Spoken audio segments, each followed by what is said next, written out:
নমস্কাৰ আপোনালোক সকলোকে মোৰ ইউটিউব চেনেল আসাম এক্সামখনলৈ স্বাগতম জনাইছোঁ। এছএটি ডিলেটৰ যি ৰিজাল্ট আছিলে এণ্ট্ৰেন্স ৰিজাল্ট সেয়া ইতিমধ্যে আউট হৈছে। আপোনালোকে ৰিজাল্টসমূহ পাইছে। ৰিজাল্টসমূহ দুই ধৰণে দিয়া হৈছে। আপোনালোকে লগ ইন কৰি আপোনালোকৰ স্ক'ৰ চাব পাৰে আৰু লগতে যি ডিষ্ট্ৰিক্ট ৱাইজ মেইল লিষ্ট আছে মেইল লিষ্টত গৈ আপোনালোকে আপোনাৰ ৰিজাল্ট চাব পাৰে। গতিকে আপোনাৰ দুই ধৰণৰ ৰিজাল্ট আছে। তাৰপিছত আহিলে আপোনালোকৰ এতিয়া ইয়াৰ ৰিজাল্ট দিয়াৰ লগতে এটা কথা উল্লেখ কৰিছে যে আপোনালোকে অনলাইন কাউন্সেলিং কৰিব লাগিব। অনলাইন কাউন্সেলিং কেনেকৈ কৰিব সেই বিষয়ে তেওঁলোকে গাইডলাইন দিব, কিন্তু আপোনালোকে অনলাইন কাউন্সেলিং কেনেকৈ কৰিব সম্পূৰ্ণ প্ৰচেছটো মোৰ যোৱা বছৰ এটা ভিডিঅ' আছে 2025 চনৰ।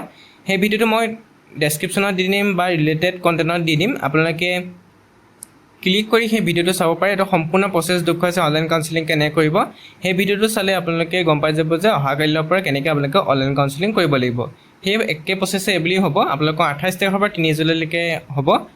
আৰু আপোনালোকৰ যি ৰিজাল্ট আছে ৰাউণ্ড 1ৰ ৰিজাল্ট অৰ্থাৎ অনলাইন কাউন্সেলিঙৰ পিছত আপোনালোকৰ ৰাউণ্ড 1ৰ ৰিজাল্ট হ'ব লাগে। সেই ৰিজাল্ট আপোনালোকৰ দিয়া হৈছিলে 3 আগষ্টৰ দিনা, কিন্তু আপোনালোকৰ 3 আগষ্টৰ দিনা ৰিজাল্ট দিয়া নহয়। ইয়াত উল্লেখ কৰিছে যে ফ্লাড ছিটুৱেশ্যনৰ কাৰণে যি 28 তাৰিখৰ পৰা 31 জুলাইলৈকে আপোনালোকৰ অনলাইন কাউন্সেলিং আছিলে সেইটো এক্সটেণ্ড কৰা হৈছে 3 আগষ্টলৈকে। গতিকে 3 তাৰিখৰ দিনা আপোনালোকৰ ৰিজাল্ট নিদিয়ে। 3 তাৰিখৰ পৰিৱৰ্তে আপোনালোকৰ ৰিজাল্ট আহিব হয়তো 3 তাৰিখৰ পিছত আহিব, হয়তো 4-5 তাৰিখ মানে হয়তো আহিব পাৰে।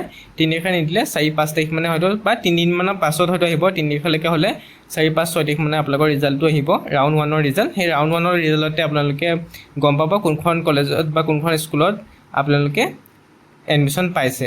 গতিকে ৰাউণ্ড 1ৰ ৰিজাল্ট আপোনালোকৰ 3 তাৰিখৰ পিছত আহিব। গতিকে অনলাইন কাউন্সেলিং আপোনালোকে কাইলৈৰ পৰা 3 তাৰিখলৈকে কৰিব লাগিব।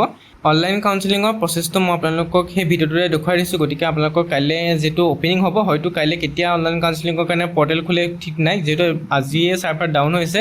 কাইলৈ হয়তো আপোনালোকৰ সন্ধিয়া সময়লৈ আপোনালোকে গম পাব অনলাইন কাউন্সেলিং কেনেকৈ কৰিব লাগে। গতিকে আজিয়ে ভিডিঅ'টো চাই ৰাখক। মই আপোনালোকক সেই ভিডিঅ'টো দি দিছোঁ। আপোনালোকে ভিডিঅ'টো চালে গম পাই যাব যে অনলাইন কাউন্সেলিং কেনেকৈ কৰিব লাগে।